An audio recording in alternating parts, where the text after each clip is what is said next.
Hospital ಅಂದ್ರೇನೆ ನರ್ಕ. ಯಾರಕ್ತಾನೆ ಬೇಜಾರಾಗಲ್ಲ, ಭಯ ಆಗಲ್ಲ. ನಾನು ಅದೇ ಫೇಸಲ್ಲಿ ಇದೆ. ಆದ್ರೆ ಎದ್ರುಕೊಂಡ್ ಕೂತ್ರೆ ಹುಷಾರಾಗದ್ ಯಾವಾಗ? ಫುಲ್ ಪಾಸಿಟಿವ್ ವೈಬ್ಸ್ ಅಲ್ಲಿ ಎನರ್ಜಿಯಲ್ಲಿ ರೆಡಿ ಆಗಕ್ ಶುರುವಾದೆ. ನಮ್ಮ ಮುಂದೆ ಬೆಳಗ್ಗೆ ಡ್ಯೂಟಿ 7 ಗಂಟೆಗೆ ಬರ್ತಾರೆ. ಕಚ ಕಚ ಅಂತ ಹಲ್ಲೆಲ್ಲ ಉಜ್ಜಿಸಿ ಸಿಸ್ಟರ್ ಬಂದು ಬಟ್ಟೆ ಚೇಂಜ್ ಮಾಡಿ ಪೌಡರ್ ಹಾಕಿ ತಲೆ ಬಾಚಿ ನನ್ನ ಗಮ ಗಮ ಅಂತ ರೆಡಿ ಮಾಡಿಸ್ತಾರೆ. ಸದ್ಯದ ಮಟ್ಟದಲ್ಲಿ ಫುಲ್ ಬೆಡ್ ರೆಸ್ಟ್ ಆಗಿರೋದ್ರಿಂದ ಇದೆಲ್ಲ ಹಿಂಗೇನೆ. ಆಮೇಲೆ ಬ್ರೇಕ್ಫಾಸ್ಟ್ ಬರುತ್ತೆ. ಇವತ್ತು ಗಂಜಿ ಮಜ್ಜಿಗೆ ಎಲ್ಲ ಬಂದಿತ್ತು. ನಂಗೆ ಫುಲ್ ಡಯಟ್ ಫುಡ್ ಆಗ್ತಾ ಇದ್ದಂಗೆ ಪ್ರೋಟೀನ್ ಶೇಕು ಕೂಡ ಬರುತ್ತೆ. ಇದನ್ನೆಲ್ಲ ತಿಂದ್ಮೇಲೆ ಕರಗಿಸ್ಬೇಡವಾ? ಫಿಸಿಯೋಥೆರಪಿಸ್ಟ್ ಬರ್ತಾರೆ, ಎಕ್ಸರ್ಸೈಸ್ ಮಾಡಿಸಿ ಸ್ವಲ್ಪನೇ ಹೆಜ್ಜೆ ಇಡ್ಸ್ಲಿಕ್ಕೆ ಎಕ್ಸರ್ಸೈಸ್ ಮಾಡಿ ನನ್ನನ್ನ ಫುಲ್ ರೆಡಿ ಮಾಡ್ತಾ ಇದ್ದಾರೆ.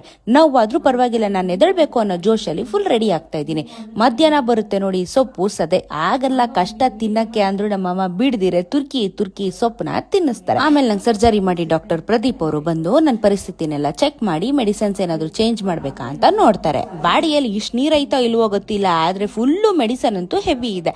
ನೋವಲ್ವಾ, ಅದಕ್ಕೆ ಅವಾಗ ಸ್ವಲ್ಪ ಕಾರ್ಟೂನ್ ನೋಡ್ಕೊಂಡು ಮೈಂಡ್ ಡೈವರ್ಟ್ ಮಾಡ್ಕೊಂಡು ನಾನೇ ಒಬ್ಳೆ ನಗಡ್ಕೋತಾ ಇರ್ತೀನಿ. ಯಾಕಂದ್ರೆ ಸೆಲ್ಫ್ ಮೋಟಿವೇಶನ್ ಇಂಪಾರ್ಟೆಂಟ್ ಅಲ್ವಾ. ಇದಾದ್ಮೇಲೆ ಸ್ವಲ್ಪ ಹೊತ್ತು ಕಾಲ್ ಎಕ್ಸರ್ಸೈಸ್ ಮಾಡಕ್ ಹೇಳಿದ್ದಾರೆ, ಅದನ್ನು ಮಾಡ್ತಾ ಇರ್ತೀನಿ. ರಿಲ್ಯಾಕ್ಸ್ ಮಾಡ್ಕೋತಾ ಇರ್ತೀನಿ. ತುಂಬಾ ನೋವಾಗುತ್ತೆ, ಆದ್ರೂ ನಗಡ್ಕೊಂಡು ಪಾಸಿಟಿವ್ ವೈಬ್ಸ್ ಅಲ್ಲಿ ಈ ಒಂದು ಫೇಸ್ ನಾನು ಬೇಗ ಪಾಸ್ ಮಾಡೋ ಪ್ರಯತ್ನ ಮಾಡ್ತಾ ಇದ್ದೀನಿ. ಸಂಜೆ ಆಗ್ತಾ ಇದ್ದಂಗೆ ವಿಸಿಟಿಂಗ್ ಅವರ್ಸ್ ಬಿಂದು ಅವರ ಅಮ್ಮ ವಿಶಾಲು ಎಲ್ಲರೂ ನನ್ನ ನೋಡೋದಕ್ಕೆ ಹಾಸ್ಪಿಟಲ್ಗೆ ಬಂದಿದ್ರು. ಇವರೆಲ್ಲ ಬಂದಿದ್ದು ನಂಗೆ ಖುಷಿ ಆಯ್ತು. ಅಪ್ಪ ಡ್ಯೂಟಿ ಮುಗಿಸ್ಕೊಂಡು ಇನ್ನ ನನ್ನ ನೋಡ್ಕೊಳಕ್ಕೆ ನೈಟ್ ಡ್ಯೂಟಿಗೆ ಬರ್ತಾರೆ. ಡ್ಯೂಟಿ ಮುಗಿಸ್ಕೊಂಡು ನನಗೆ ಅವರು ಊಟ ಮಾಡಿಸಿ, ಅವರು ಊಟ ಮಾಡಿ ನನಗೆ ಬೆಡ್ಶೀಟ್ ಹೊತ್ಸಿ, ನನಗೇನಾದ್ರೂ ಬೇಕಾ ನೋವಾಗ್ತಾ ಇದೆಯಾ ಅಂತೆಲ್ಲ ವಿಚಾರಿಸಿ ನನಗೆ ಮಲಗಿಸ್ತಾರೆ.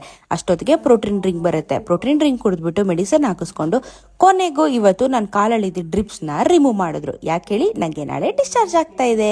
ಹಾಗಾಗಿ ಎಲ್ಲ ರಿಮೂವ್ ಮಾಡಿ ಇನ್ ಮುಂದೆ ಟ್ಯಾಬ್ಲೆಟ್ಸ್ ನ ಶುರು ಮಾಡಿದ್ದಾರೆ. ನನ್ನ ಸ್ವಂತ ಎಕ್ಸ್ಪೀರಿಯನ್ಸ್ ಏನ್ ಗೊತ್ತಾ, ಎಷ್ಟೇ ನೋವಾದ್ರೂ ನಗಡ್ಕೊಂಡು ಅದನ್ನ ಫೇಸ್ ಮಾಡಿದ್ರೆ ಪಾಸಿಟಿವ್ ಎನರ್ಜಿ ತುಂಬಾ ಬರುತ್ತೆ. ನಾವು ಬೇಗ ಹುಷಾರಾಗ್ತೀವಿ. ಎಲ್ಲರೂ ಬೇಗ ಬ್ಲೆಸ್ ಮಾಡಿ ನಾಳೆ ಬೇಗ ಮನೆಗೆ ಹೊಟ್ಟೋಗ್ತೀನಿ.